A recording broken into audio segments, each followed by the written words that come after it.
when I heard several shots, maybe two, when I heard several shots, maybe two blocks away, approximately, and I take off in the direction of the shots.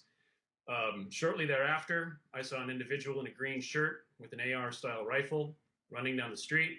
I believe this is the individual who was later identified as Kyle Rittenhouse. Mm. He's running down the street.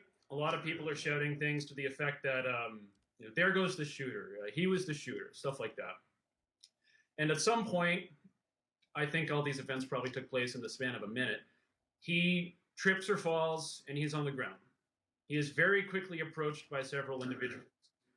I'm not sure whether their intent was to help him up or to harm him. I think probably it was out of anger, but I don't know. Amongst these individuals was a man in a black shirt. He gets very, very close to the man in the green shirt with the long gun who had gone down, and I hear another shot, very close, coming from this interaction. After that shot occurred, the man in the green shirt runs off, and the man in the black shirt runs towards me. And this man was later identified, I think, as Gage. I'm not sure of his last name.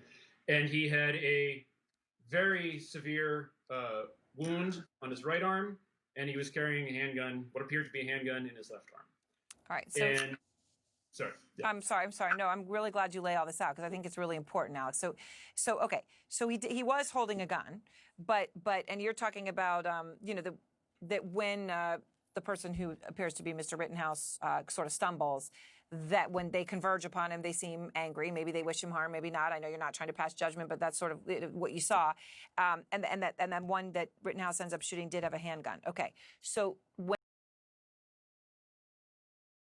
you actually saw, does that fit? I can only tell you what I saw. I can't offer a legal interpretation. Right. So that you're just saying kind of what the visuals were and what their emotions seem to be, their body language. And one final question for you, Alex. Were a lot of people visibly armed?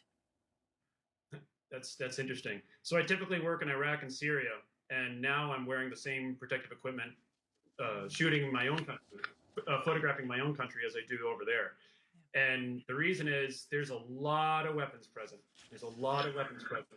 In Kenosha, I would say the first night I was there, I saw maybe 3 open-carrying individuals in military-style fatigues. The second night I was there, it would have been over 20, I would imagine. There's a just shocking amount of weapons.